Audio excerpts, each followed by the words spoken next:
Come and get started on a new mission, a new direction, a new intention. Welcome to 5.8G Alive at Connections 50 Plus. I am Terri-Ann Joseph Brathwaite. And I am Jennifer Gibbons Joseph, catering to all your prospects in the third act of life. Economic well-being, social gratification, personal fulfillment. Join us on Wednesday at 6 p.m. on Connections 50 Plus Facebook page, YouTube channel, and on Gael the Caribbean. Good evening to everyone. Welcome to 5.8G Alive. I am Terri-Ann Joseph Brathwaite, one of the co-creators of Connections 50 Plus, and with me as usual. Hi everyone, good evening, and I am Jennifer Gibbons Joseph, the other co-creator of Connections 50 Plus. Welcome to this evening's show. Hi everyone, listen, it's the 9th of February. Jennifer, it's crazy. This year is bolting along. It is just going. We had our second of 22 last week, and now I'm thinking we're in January. Time is just passing and flying by. Yeah. Wow. You know. Yeah. Go ahead. No, Terri-Ann was saying that's why we chose the theme for February, moving on. Because we have to move on. Time really flying. If we don't, we will be stuck, as in a capital STUCK. Yes. But anyway, we all know that the world, when we look at the world, we look at the larger countries, we look at Europe, North America, we even look at the Caribbean islands. Countries have decided to move on. They have decided that the pandemic, the virus, will be here to stay. It will mutate into different forms. And as we said last week, most states are beginning to say, okay, we've given you all the information. We've given you how to keep yourself safe. You have options, you have choices. Now take the responsibility. We are going to continue driving our economies and doing what states do. So 5.8G, you know, what they like to do with us. They like to feel that we are the side and want to tell us shift to the side, and we're not doing that. We are not doing that.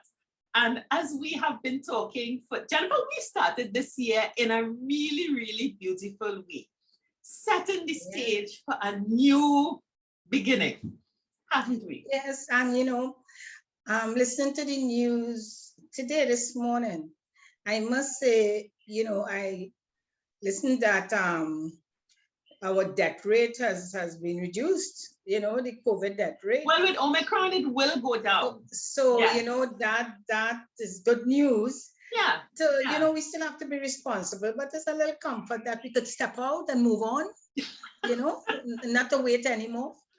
Yes, the virus has mutated to a less deadly version. So we're done with Delta, we're into Omicron. Nothing that we are saying infers at all that we are to just let our guards down and forget that we must continue to wash hands, sanitize, maintain social distance, and certainly if you are not well, keep yourself away from people. And if it is your choice, get vaccinated and get boosted. Nothing we're saying is implying that. But certainly, it seems that most governments and states realize that Omicron is going to be a lesser burden on health systems. And so they think it's time to release, you know? Yep, release and move on. So as we continue on this journey, today we have decided, okay, so if you are releasing, if you are moving on, it's a new trip. We're on the third act. We're moving in, whether you are coming on to the first stage in your 50s, whether like me, you're coming on to the second stage in your 60s, or like my friend Jen, you're on the You're on the third stage. We are going on a journey. So today, our discussion is answering the question, what are you packing? It's a trip. And when you're going on a trip, Jennifer, how you feel when you're going on a trip? Well, before I even talk about the trip, I just recently packed with my move. And in any packing, Terri-Ann, I can tell you, they have, listen, you wonder what you're doing with all this set of things. Stuff. I mean, it's a whole lot of stuff. When is it boxes and boxes, and I'm saying, Yeah. I'm not moving with all that. So, and I have to decide now what I leaving back, what I giving away, what I'm throwing out to reduce and thank God the my storage, I only packed what I could hold in the storage. Yeah. You know, the other things I release. And the same thing, if I am to travel or going anywhere, going on a journey, we have to do the same thing, because especially if you're traveling and you're flying out, you can't go on that plane with 6 suitcases. Huh?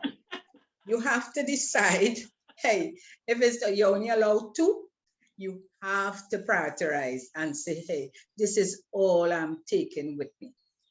And you know, and this is what we have to do now. Yeah, and I just remembered a joke. I love to travel. I love to go to new spaces and new things. And in my early days, I remember my first few trips, and I'm talking about reasonably long trips, over a week or 2 weeks. You're thinking of everything you would need, and you're putting it in the suitcase. And that's how you end up with the 6 suitcases and the 7 suitcases. Yes, when you have to come back and you shop. Not realizing that on the trip, you're going to acquire things. Yes. You're going to get things. And you end up frustrated because you're thinking, oh shucks, I'm going to be overweight. Oh shucks, yes, I have to leave this back. When you're going on a trip, listen, pack light. Yes. Pack light. I always remember, I once had to do a business. I was going on assignment abroad for 2 months. And it was the first time that I had ever. So I'm thinking 2 months. So you could imagine the potato. You packed 3 months clothes in case. In those days, it didn't have restrictions on the size of suitcases. I took a coffin with me. And I had to be going to different places in the US. And every time I had to go from place A to place B, the person who would come to meet me would look at the bag as though, where's she going with all that? I might say, look, she's from the Caribbean. She don't know better, you know? I look like I'm going to a heglaw or something like that.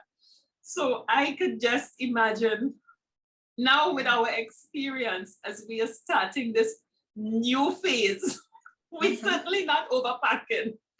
So definitely not.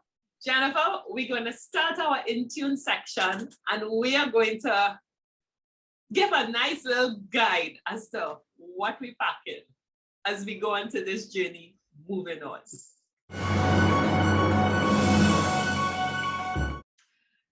Okay, so we are in tune. So we have gone through this new and exciting trip, and we have come up with just about 5 things that we need to pack for our trip. Yeah, remember this is a life journey. This trip is about your life journey. And you're really 5.8 G life journey. Exactly. So the first thing, Jennifer, we are saying is you need to have that very, very clear vision of what your destination is going to be. What is it going to be like? Because if you don't know what that destination should feel like, should look like, what you should feel like and be in that final destination, then you're very likely to pack unnecessary things or things that are not relevant. You know, that is so true, Terri-Ann. And, you know, some people thinking of like migration, and let's do the reverse. So I have a friend right now who's thinking, she has been in the States for some years and thinking of, you know, coming back to Trinidad and settle here in her old age. And if I use her as a reference, when she's packing, you know, she has to leave all those winter coats and all those heavy things and all that. And she has to envision now a different type of life coming back to the Caribbean, where, different, you know, different climate, a lot of things will be different. Culture. You know, so I agree. And I'm just using her, you know, as an example. But you really need to know. And of course, we talk about your mindset. You have to be happy while you're doing that, you know. You have to be happy while you're making that preparation and packing. Well, because the you vision have to must see have make you yourself happy. enjoying life. If it's your vision and you're not happy, then cancel it, the wrong vision. So I agree. You have to know where you're going, as you said, your destination, you know, how you get in there, and what you do, what you're going to do when you get there. And that is it. That is looking forward. What type of life do you want to live? Do you want to enjoy? How do you envision your life?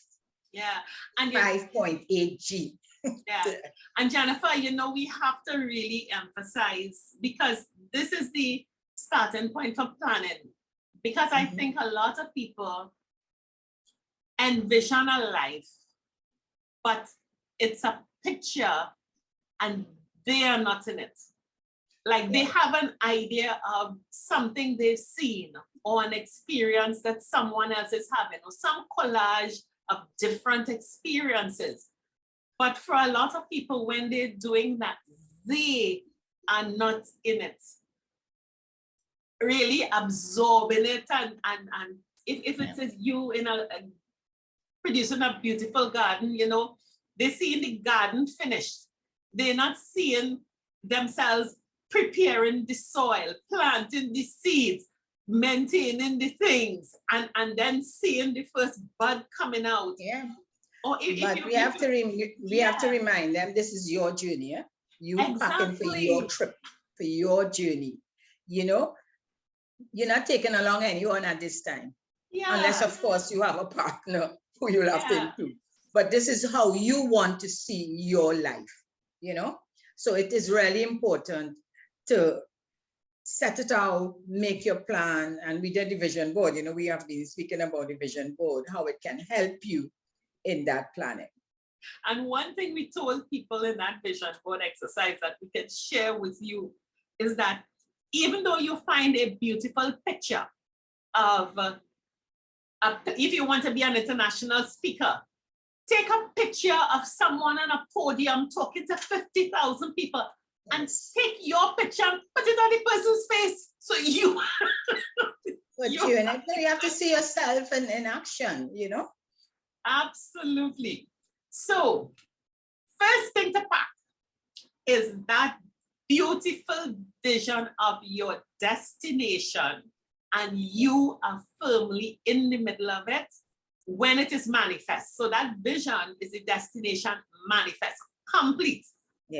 So that's the first thing we pack it. So the second thing you're packing is making sure that you have milestones. So even though you have that vision, you've got to sit back at some point and say, okay, I know where I am. And many people jump to, all right, that's where I want to be. And it's way down the road. And sometimes people abandon visions because they don't break it down into steps and say, okay, to get there, I have to start with this. I have to start. And then you create that, you know, the story Hansel and Gretel, how Gretel left breadcrumbs so that they can find their way back. You have to leave your bread. What are the breadcrumbs to get you there? So many of us talk about where we want to go, but you have to have the trail, the steps, and it could be as much fun Because Jen, sometimes if there's a difficult point, we can change it up and say, no, I'm going to get there, but I'll take another route that's more acceptable to me. And we have fun along the way. What do you think about that? Breadcrumbs. You know, in taking steps, I think that is where some people get a bit confused or frustrated. Because nothing comes easy. You can't just have a goal and expect or have a destination, or you planning, or as you say, let's use you planning a trip and you just reach to Europe, or you reach on the cruise ship. No, you have to plan way advance, from advance, knowing what are the steps you have to take. Whether the steps means looking at your financial situation, looking at your family situation, looking at where you are now, what you're going to do. And everybody, the steps will be different depending on the destination. But qualify for a visa. Yeah. You must have these steps. So what happens? So they confuse, they're not clear. And that's why, again, we go back to emphasize about having that vision. Yeah. Because if you're not clear as where you want to go, if you're not clear as a destination, then Terri-Ann, the steps, you're going to be confused when you have to set out and say, okay, these are the steps I'm taking. So it's very, very important for you to know what steps you are taking to arrive at that destination. Yeah. You know, and I think too, Jennifer, that one of the advantages of laying out the steps. So I might have 15 steps to where I'm going. If I stumble on step 5, I have succeeded with 4 previous steps. Yes. And I could just adjust at step 5, find another way to get to step 6, so that it doesn't shut. And then sometimes I realize I don't need step 5. I could jump to step 7. Yeah, and because life will change as you go along. And Terri-Ann, like any journey, sometimes, okay, you're following a map, and when you reach a certain junction, the road blocked, and they direct you somewhere else, and they say you have to pass through, use this route instead. That's how it is. And it's the same thing with life. You get the challenges, you get the blocks, but listen, it's not that you stop there and say, that's it with my journey. No, you look to see what is the alternative route. That's all. You know, you say that, and I'm thinking of some of the journeys. When I drive, I use Waze a lot. And some people do, some people don't. And to get me to a place. And even in this here Trinidad, I always remember deciding to go to a trip to Mayaro with my sons. We decided to take a Sunday drive. Now that Trinidad is a rectangle. They usually go either across, down, and up, and they get to Mayaro. Yeah. And for some reason, I said, let us go where Waze takes us. And Waze decided to go diagonally across Trinidad. Jennifer, through the Central Range to get to Mayaro. Gary, thought you wanted to a road trip, so take in the scenes, take the longer route. Now, because we knew we were going to Mayaro, and because we had the map that says, okay, we will end up in Mayaro. So we had the destination, and we had the map with the different places. And because we lived in Trinidad, so we knew the names of these villages and these places that we were going through. We were able to enjoy the ride, as opposed to panic and say, where on earth are we? You know, we're not in the right place. We have to get out of there. And you know, Jennifer, that was one of the most relaxing and beautiful trips that I ever had, because it took us through the middle of Trinidad. For those in the Caribbean who may not be familiar, Trinidad has a mountain range in the north, a mountain range in the south, and one going diagonally across the country, like a big Z. But when we got to the top of that mountain in the middle, which would be the hills of, I think is Mayo, Tabaki, somewhere in the middle there. Apologies to viewers if I am making your village sound like nowhere. That's not my intention. It's like when I call in the map wrong. It was such a beautiful sight to look north and see a different view of the country, look south, see a different view of the country. And then after that long winding trip, emerge into familiar territory and get to Mayaro. There was so much more that we learned. And as I said, if we had packed up with all the baggage, all the old luggage. What that says too on your journey, don't panic. As long you know, you're sure you're going to arrive at that destination. You have your steps. Enjoy the journey in the interim, you know? Absolutely, absolutely. So we have our vision. We know where we're going and we're in it. We have all the milestones so that if we get a little lost, so we have to divert, we have our references to get back on track. The next thing is have something or some means to allow you to record and capture this wonderful journey. Whether it's a journal, whether it's videos, whether it's pictures, whether it's a diary, whether it's picking up mementos. You find a nice stone at the side of the road, pick up the stone and carry it, dust it off. And, you know, we go through the milestones and we don't keep little mementos. And they're so important to help us to remember how much we've progressed. Yeah, Terri-Ann, and you know what? You know, I believe in journaling.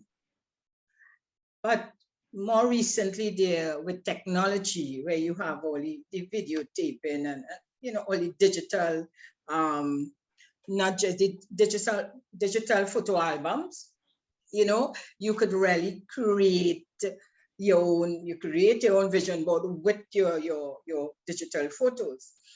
It is just when you look back also, it makes you feel good.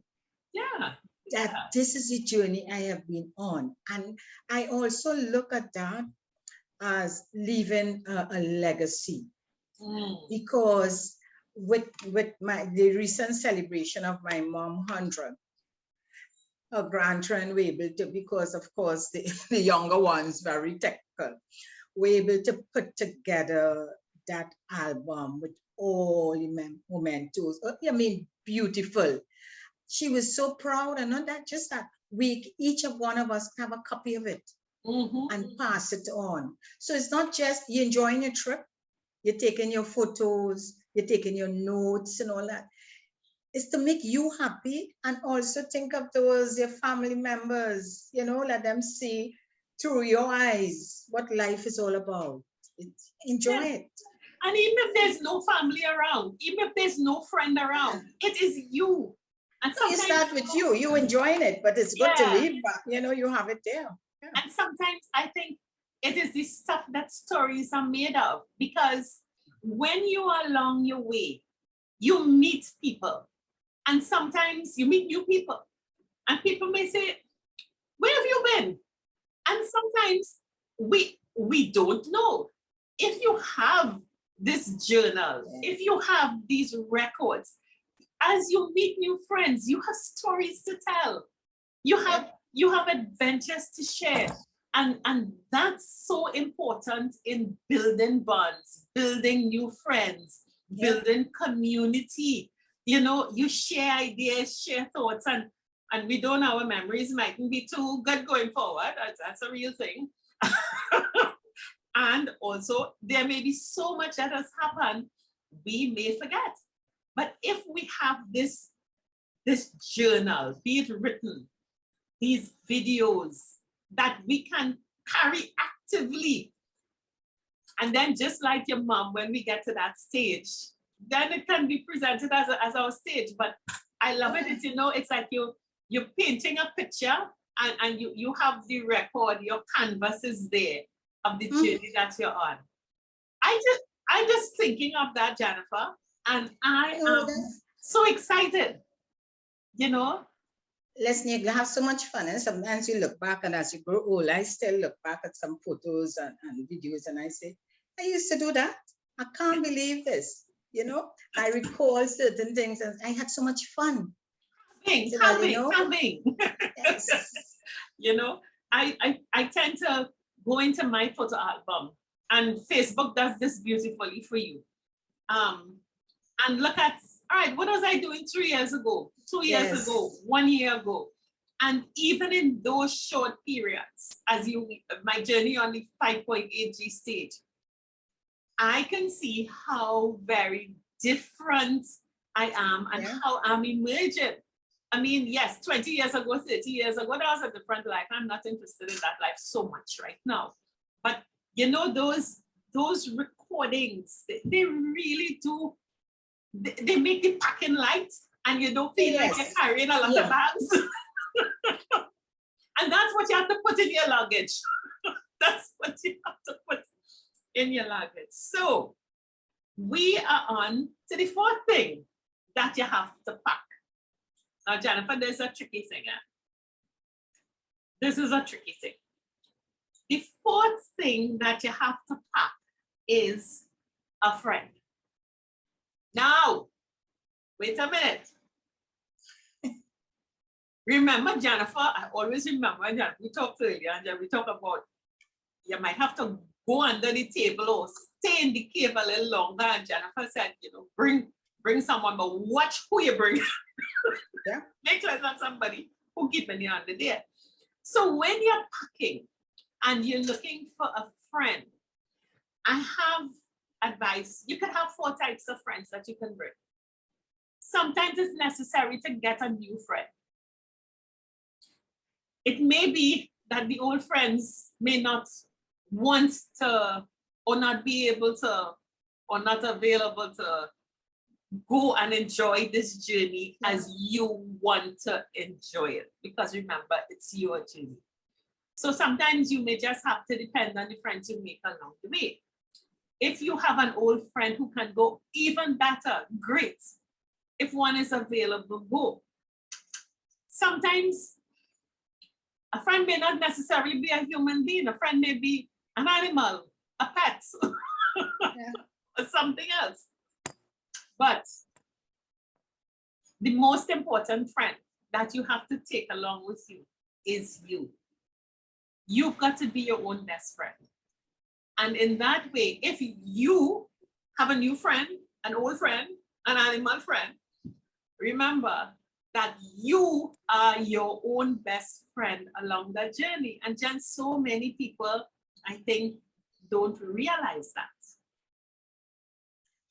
Terri-Ann, you mentioned a friend, and it must be a friend on the same page with you. Because, for instance, in any trip, if you're traveling, and you know that because you always talk about a particular friend that would go with you when you go on a trip. You're not going on a trip with somebody. If you like to sightsee, you don't want to take somebody along with you who hates sightseeing, you know? Or you're going on a cruise and you're taking someone who don't like the sea. You understand? So even with your life journey, you already have your vision. You don't want someone to come along with you that going to, as they say, muddy your waters. You know, so I agree. You have to decide, and many people already have their companions, their spouses, or whoever that they feel that is the person they want to be with. They're already sharing their life with them. They want to be with them. But of course, as any trip, you have to discuss that trip, how you're all going, what you're going to do, etc. And I'm glad you mentioned to a pet, because in cases that people, that's who they have, their pet. Their pet is their companion. Of course. So it's the same. I like that analogy. It's the same thing.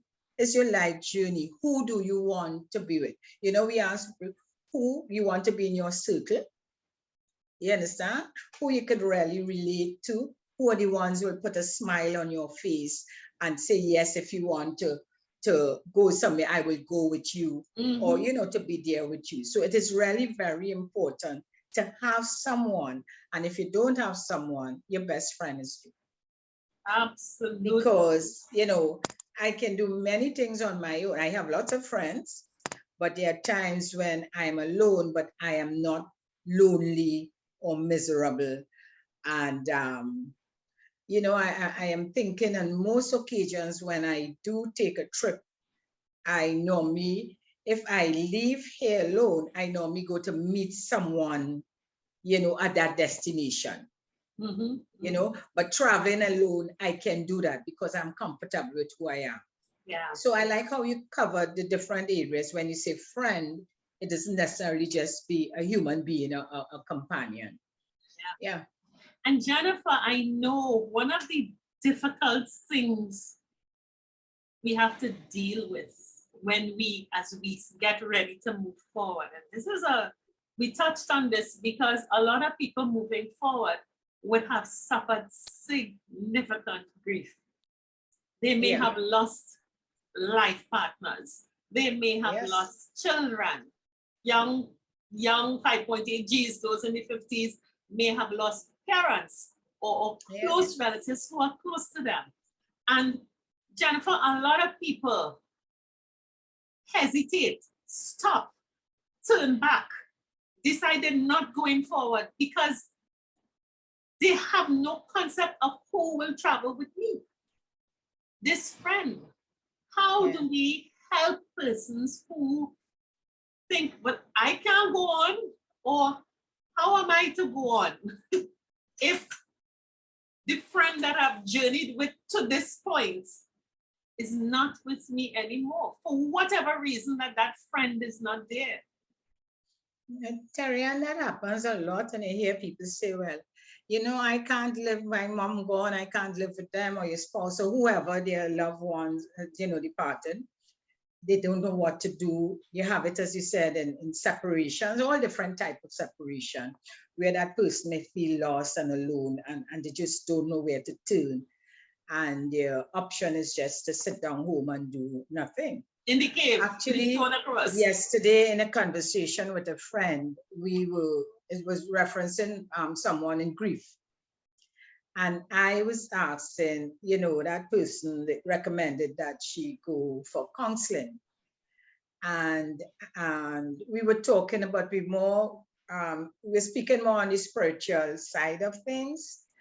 And I believe definitely that you must have faith well, I believe in God, I mean, whoever your higher being. I don't want to get into the religion, but spiritually, you should be very grounded. And I think it starts from there. When you're in that type of situation where you feel lost, don't know where to turn, because you were dependent on someone else to make your life happy. And you now have to go within to make yourself happy, to move on. I believe that you should be spiritually grounded, have that faith, knowing that, hey, I can do it. And then from there, you move on. Because some people, they're so stuck. And that particular situation we were discussing, and this is a very good friend of mine, and I felt I didn't know how to reach out because they shut down everyone. They're in so much grief, they shut down everyone, believing that you wouldn't understand. You don't know what they're going through. And they just shut down. So, you know, when you call, they answer very short. You may say, okay, I can come by, and no, it just shut down. And I wondered, like, how can I reach such a person? And then we were talking about spirituality and grounding.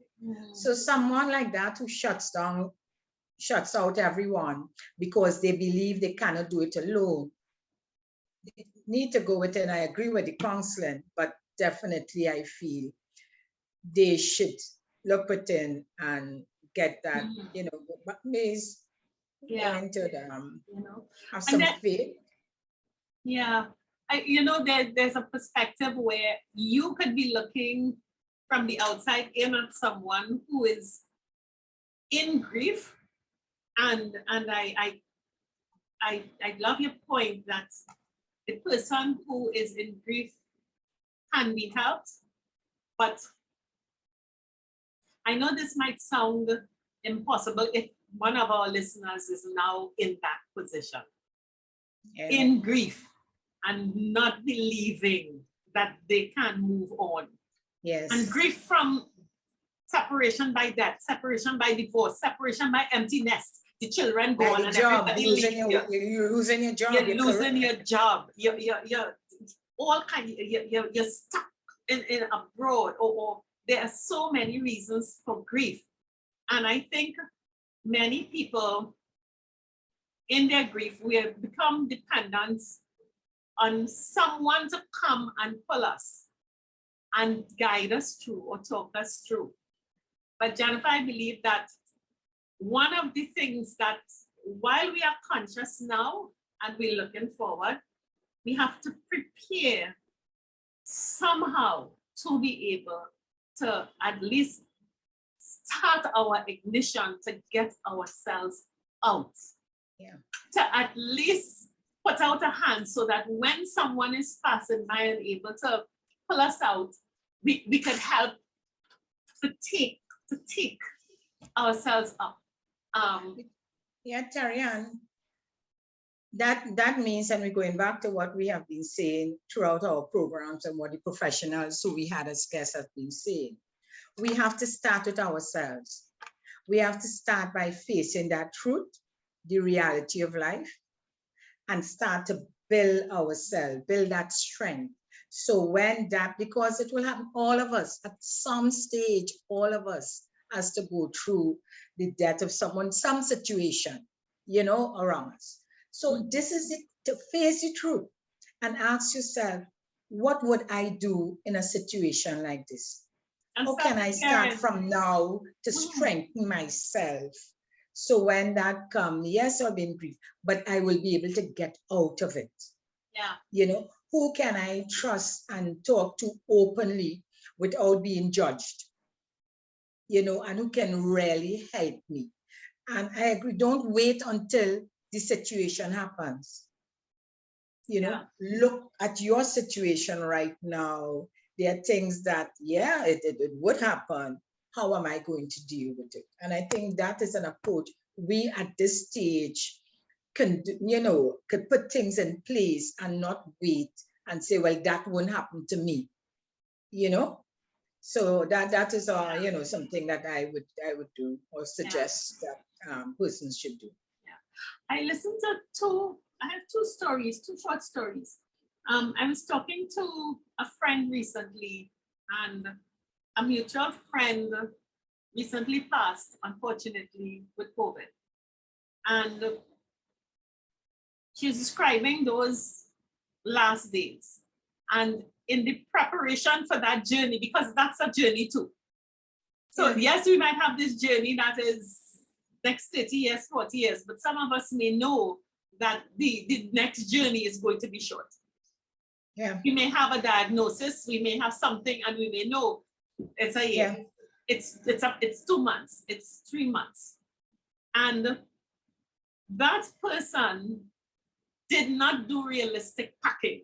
I'm using the analogies that we have. Agree. Mm-hmm. And that person assumed that they would be able to go through a COVID journey with the old luggage, with their old services and resilience. And that person decided, I'm staying in my home. I'm accustomed being here. I could make this by myself. Somebody come in the evening, put everything there for me, and I will sort it through the night. Without having a clue, no research done, no anything that says, all right, this is what the night is like.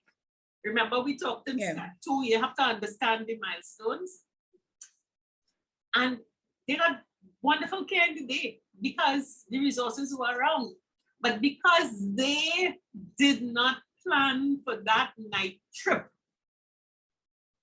suffered tremendously during the night because they were alone. And when the end came, it was early in the morning after a horrible night. And the end would come, but it might have been so much less painful, so much less stressful that, you know, we really, and that friend is someone to journey with you. We have to not, some of us believe that we don't need. Yeah, people do say that they don't need anybody. They don't need anybody. And sometimes we get delusional, or I say delirious, and I'm witnessing that with some people in San Fernando now, that you forget where you are. And sometimes people, as you just said it, you have to find someone that you trust who will speak truth to you. No, now you can't go with this, you have to go with that. And life becomes so terrible if you do not have a friend, something, a dog, a cat, some reliable person to journey with. It can really make this trip a nightmare, you know? So, Jennifer, we packing light or we packing heavy? Well, I'm packing light. I'm actually in process, very light, releasing. So, before we get to the last thing that we have to pack, let's quickly summarize what we packing. So we said we're gonna have that beautiful vision. I don't care how long this trip is going to be, whether it is the next 30 years, the next 40 years, whether it is, listen, you've got news of a life-changing situation and you have a short period to plan for. You've got to have a sense of where this is going to end up. Secondly, you've got to have the milestones, the steps that you need to take to get there, and design those milestones in a way that you would have fun in the journey, not just focus on the destination. So the getting to the destination will be as great as the journey.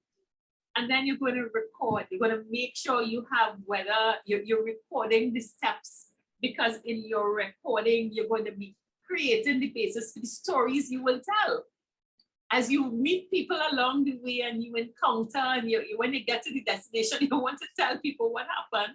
If you don't have records and pictures and stories and little moments, but these souvenirs, you go to souvenirs, go to the souvenir shop and pick up some stuff.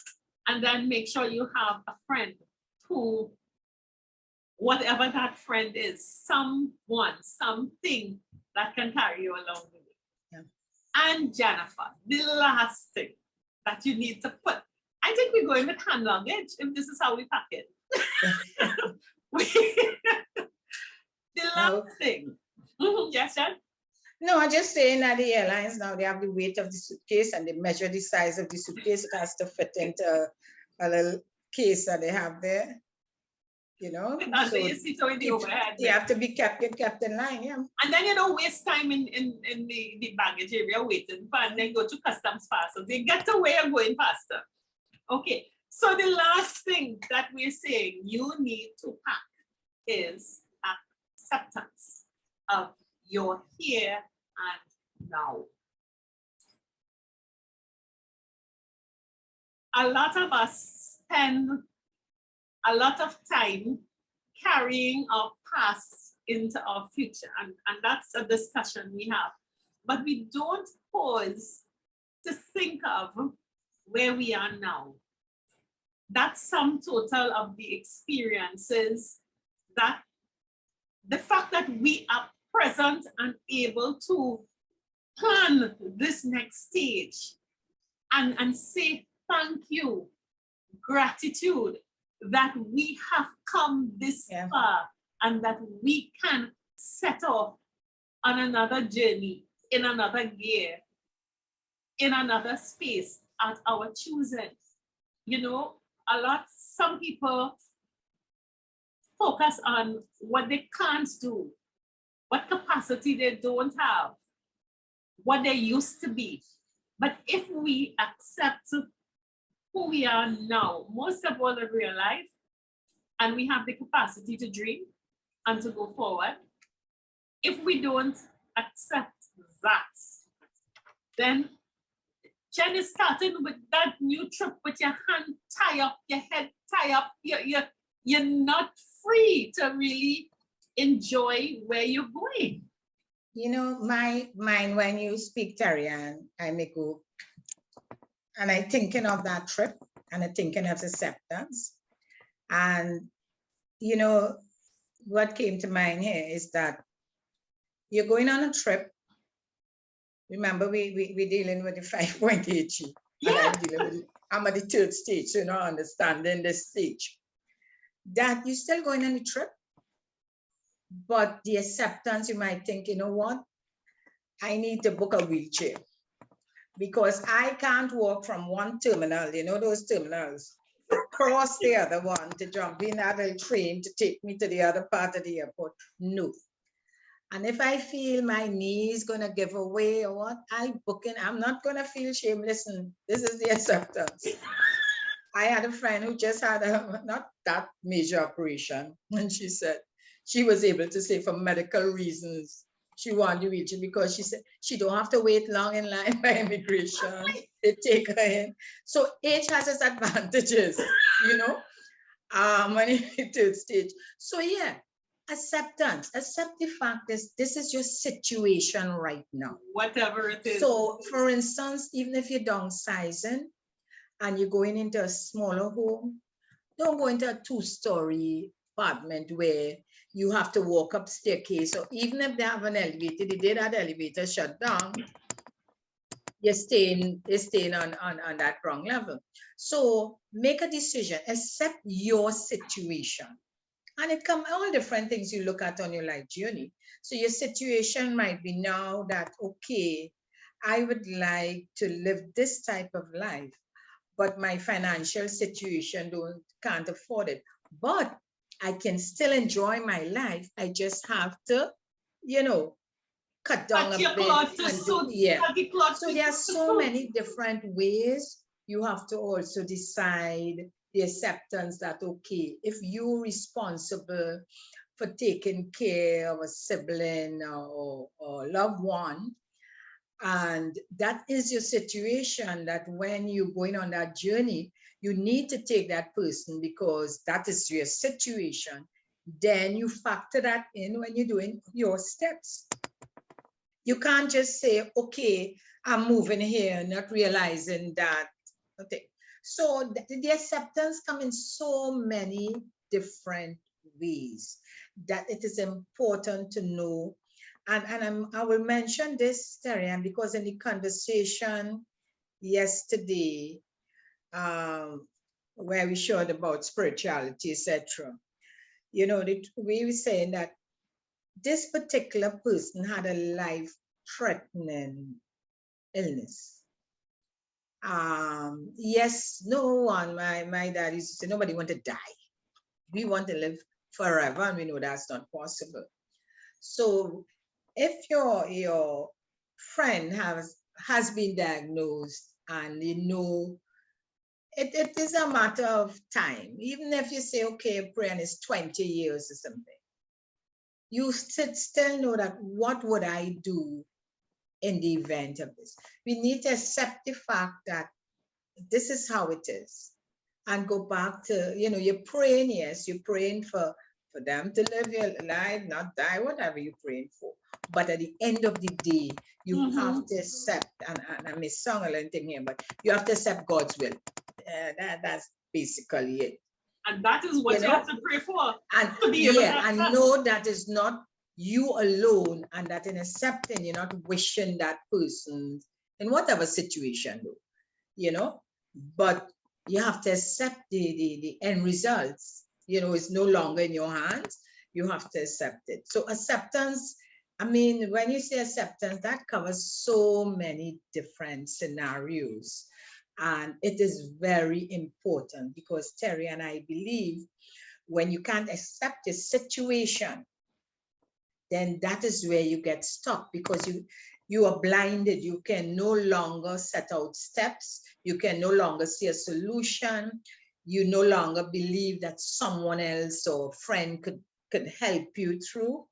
So I actually, well, it's not in orders. These are the things. These are There's the steps. five things that have to be, that But- could be first, that could be But third, I'm that could be- saying that in some situations, the acceptance comes before even the vision. This is where I am, and then you start to visualize. So Yeah. Yeah. And one thing, one issue that I think with acceptance of where you are, so many of us, women and men, are hung up on our state of union, whether it is single, whether it is partnered, whether it is partnered with who you want to be partnered with, yeah, whether it is you're living a false life. Some people may be normal LGBTQ XYZ and all the different terms. We've met people whose lives are so complicated because they're binary, they're gay, they're lesbian. Some people are heterosexual and don't have a partner, and that just blinds them as though life cannot go on unless some people have a partner, and everything about life is not with that. Mhm. When you have all those, or you've gotten to the stage where your life has taken a toll. You may be 88, you may be 85, you may be 80, you may be 75. If you had a hell of a rocking time since you were 20, and you're in sports, and you travel, and you beat up yourself and had a ball, this is the time when your body will say, okay, and you talked about the issue of a wheelchair. So many people don't have fun or live in pain because of simple vanity and not being seen, and therefore deny themselves the opportunity to experience something beautiful because you can't get there. I recall my friend who has since he died a couple months ago, needed a walking stick. He had to walk a walking stick. He would have that in the car. When he coming on, he holding on to the top of the by the door. Oh, and I'm saying, I'm watching him, and I say, what am I stick? Girl, I don't want anybody see me walking a stick, but I say I can't walk any other way, you know? So he preferred drive the car close till you have to right up to wherever he has to come out, hold on to the car all around and fight up going up because you don't want to use that walking stick. So vanity, I totally agree, you know? And so I just recall that one, stick in the car, you know? You know, yesterday I had not yesterday, day before yesterday, I was having a conversation with my father. And I think he's coming to the place of accepting his immobility. But no, he's not accepting it. He's frightened. And he said to me, this is a battle. I have to get into a battle, you know? And I looked at him and I said, all right, if this is a battle, tell me what winning looks like. Tell me what winning looks like. And he said, I will be walking. And I said, if that is how you're defining winning, the odds of you winning this battle are very low. So let's change the perspective. This is a real conversation I had with my dad about 2 days ago. Because it's again, as you say, it's about acceptance. The condition that you're in took 40 years to get here, because his first spinal problem was diagnosed in the 80s. So he's had 40 years of fun life. And he looked at me and he said, so it's not a battle, I have to adapt. I said, yes. Because and adapting means, okay, you have a mobility issue. So how do you move? It won't be on your feet. It will be a wheelchair. It will be needing an aid all the time. You can't have the old image of how people saw you. This is where they still remember you for everything that you are. You're no less of a person because you're in a different stage. You're just a different person. And I really, really feel that so many of us, whether it is physical infirmity, whether it is even some of us who are losing memory, we fighting so hard to not look like we're losing memory that we worsen the situation for ourselves, you know, and there is no acceptance. We don't go somewhere because we have no one to carry us, or we have nobody to go with. Choose to go in a safe time and carry yourself. When you accept your situation, you find a solution easily. So for instance, as soon as your father accepts the situation, he will be finding all these fancy, let me tell you, I watch, they have some type of wheelchair. You don't have to just press, as long as you have like one finger working and you press the button. It's a knuckle. Let me tell you. So, but from the time you step, okay, after being in a wheelchair, find the solution, you will see, you will find that, wow, being in a wheelchair now is fun because you see people moving all over. So, but you get to go where you want to go. Yeah, with acceptance, you have an open mind now. And from the time you have that open mind, you find any solution. It also helps your friend or whoever, for instance, in your case, as soon as you accept, it makes a difference in your life. You can say, okay, you don't have to deal with the complaints. And I'm not saying you could, but some people deal with guilt and you know, as a result. So I would say for acceptance, it opens, you have an open mind, and definitely you will find the solutions. You will get the steps to where you want to go. And once you have life, and you have the ability to think, it goes right back to the start of this packing. You know, it's a circle, and jump on the circle at any point.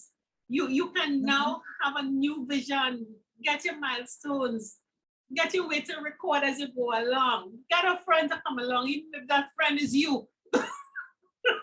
And even if the friend is you. What I wanted to just add to this, so we're talking about packing, we're talking about limiting your packing and being focused. So the next question will be, okay, so what happened to all the other things I was going to pack? You know, and on this particular life journey, we also have to learn to release. Because if we have to move forward, we're moving forward with the things that would take us there to make us happy, all the things we want. So guess what? The things that we have been holding on to, we need to get rid of them. You can get rid of them. You could do it in so many different ways. You could donate, you give to charity, you could, you know, give to family members, like a friend again. I had really, now I feel settled. I find my conversations very meaningful with my friends and no longer feel that I don't have time to talk. And a friend in talking was just sharing too how he started distributing, you know, what his wealth, whatever he terms his wealth, and not wait. And that is the other way of releasing your baggage, because things that you had from before in the first stage or second stage, you don't need to carry it forward with you. Look and say, okay, this is the time for me to distribute. So you won't be tempted to go on that life journey, you know, starting to pack things that you don't need. So I just want to add that. Yeah. Don't feel, hey, we enjoyed it. And anything, that's what you have to look at. These are things you enjoyed in that time, in that stage of life, you know? So, okay, let somebody else enjoy it. Be happy about that. And I look at new things to enjoy. Yeah. And Jennifer, let me speak to the mean-spirited people who do not have the capacity to be as generous as you just said. Because let me tell you something, there are some people who will not release. They're just selfish. Yeah, yes, there are the people who are selfish and who will not release, but nonetheless have to go on, And for those people who are preventing themselves from going forward and enjoying the next little phase of your life, just leave it.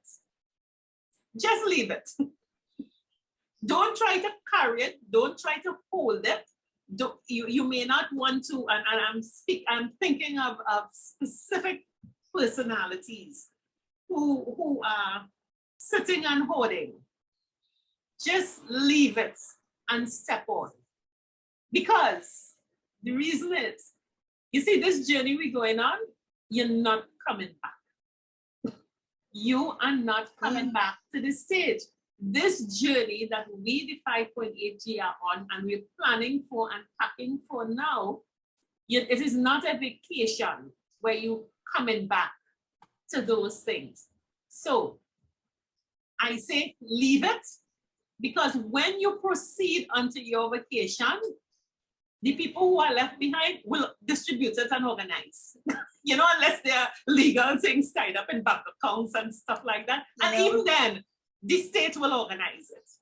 So Terri-Ann, what I will add here, it is really, and those people you're speaking about go through real emotional stress. It's painful. It's almost. I'm trying to release their pain. They're almost addicted. So what came to mind, and I'm just saying this is a way we'd love to help. So at the end of February, we'll look at some sort of forum, something to help those to declutter and how to pack lightly for this journey. This just came to me because I know there was a program, one of those foreign shows that somebody comes into the house to show them, because they have those who hoard a lot of things and don't know how to release. We would do something like that at the end of it. Anyway, for those who we have to push. Jennifer is the ever optimist with that, but I know those people, just go ahead, you're not coming back. Either the state or who is left behind going to deal with what you hold so dearly. Don't worry, I'll help you all declutter. Jennifer will help you. Anyway, listen. That's my role as a coach. Folks, and we are out of time. So remember, this is the next stage. We are moving on and we've got our packing list. So we'll see you next week. Jennifer, any parting words before we zoom off on our journey? Just bye and enjoy your journey. I'm enjoying mine. I'm on a journey right now. And I'm telling you, a lot of boxes has already been given away. And I know with my next move, definitely, so yeah. Okay. So see you next week. Bye-bye. Happy packing.